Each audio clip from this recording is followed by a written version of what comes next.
Hello, hello, hello. I am on a lifelong mission to become extremely acquainted with my library. I love these books. I want to love every single volume.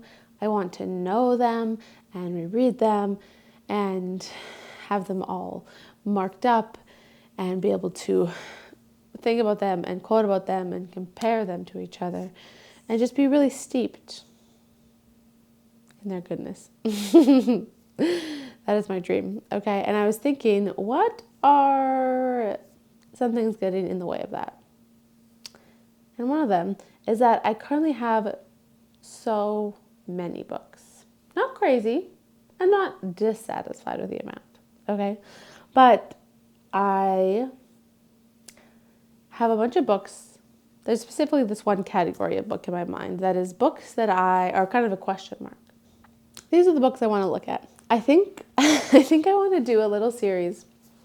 Well, it might be long, who knows, where I pick a book from my shelf, one that is one of these books that feels like a question mark to me, and decide if it's a book that I think is worth keeping in my library, worth rereading, worth having, or if it's something I should get rid of, because I do not want books around that I don't think are good. And you don't always know. Sometimes you read a book, and I mean, you got to read it first before you can find that out. So I'm going to go through some shelves, pick a book, one book per video, and then read it. And at the end, decide if I'm going to put it back on its spot or if I'm going to give it away for someone else to maybe enjoy. That's my plan. Okay, very simple. There's a few that come to mind when I think about this. So let's go over to my bookshelf behind here and take a look. Okay, come with me. Okay, welcome over here to one of my shelves.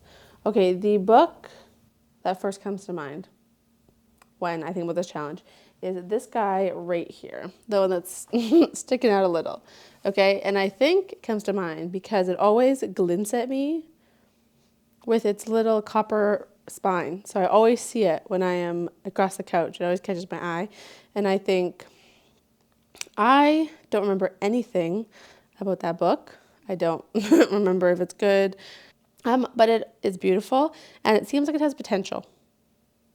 So I have never gotten rid of it. It's 47 by Walter Mosley. I know it's a slave narrative. I have read it. Once a long time ago. Let's see. Oh, Merry Christmas. Merry Christmas, Renee. Love, Mom and Dad. December 25th, 2009. So I got it as a gift when I was 9 years old. I probably read it sometime around then.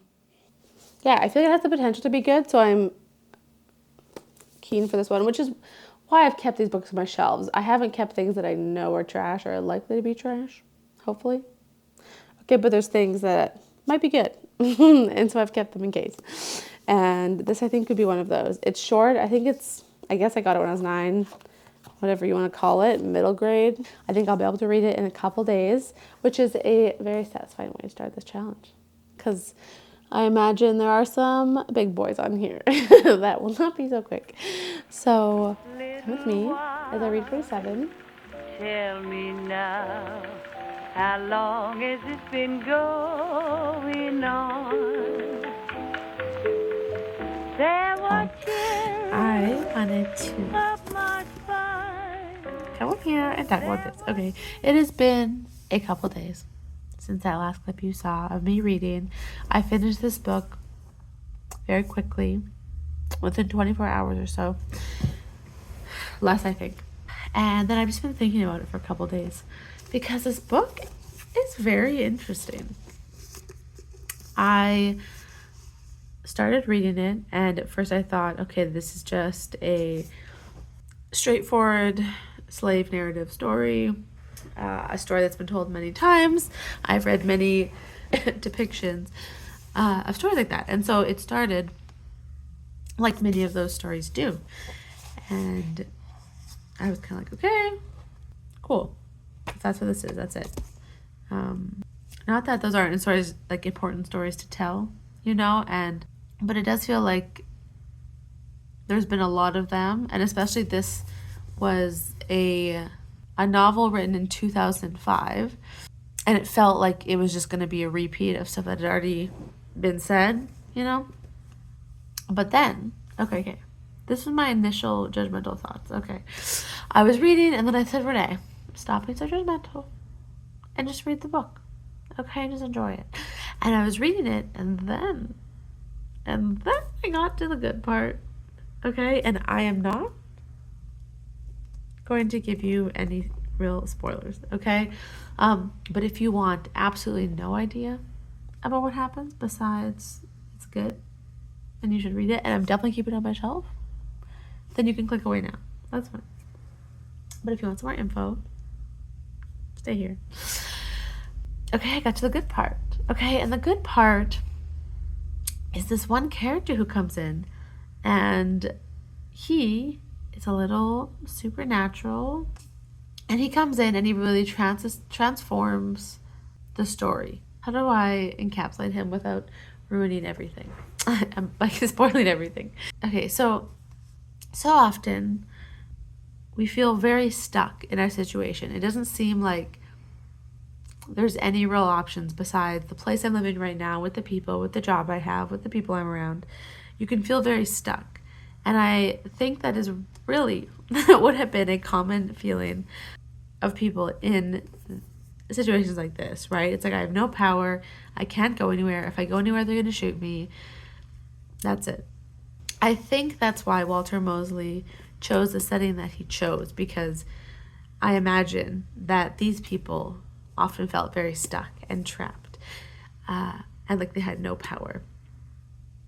And then he brings in this really wonderful character who, like I said, is kind of supernatural, but also supernatural in the sense that he not only brings in things that maybe are a bit magical, but he also maybe reveals things that I think are true, but that people just forget and are actually really powerful, and people just need to be reminded of them.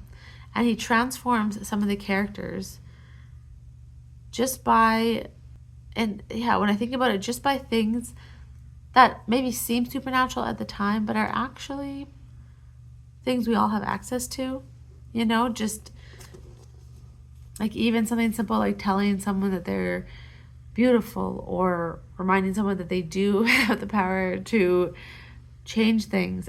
It was very, very moving and a very good story. It felt very redemptive in a lot of ways and very creative, and I really enjoyed it. I have never heard about this book anywhere except for when I received it for my 9th birthday. But I think people would like this. I would be very interested to know if this happens to be on your shelf from when you were a kid. I've never looked for it in a library or anything, but it's never popped up at me. But I really, really enjoyed what he did in the story. I was pleasantly surprised. I didn't know what I was expecting. But I remember liking it as a kid when I read it. And she had good taste, ladies and gentlemen. She had good taste. So I'm going to go tuck this right back over onto my shelf. And now when it glints at me across the way, while I sit right here in this very spot, I will think, I know what's behind that glowing spine. And it's no longer a question mark. And I found a really good book that was on my shelf. Wow, this series is so far going very well. If you have read this, I'd be very interested to know what you think. Okay? All right. That is all I think I have to say about this for right now. I am going to continue in this series, I think, because this was a very exciting adventure. And wow, I'm just so excited for what I'm going to unveil next in my library. I hope you're having a beautiful day. It is nearly my bedtime. Goodbye. Goodbye, goodbye.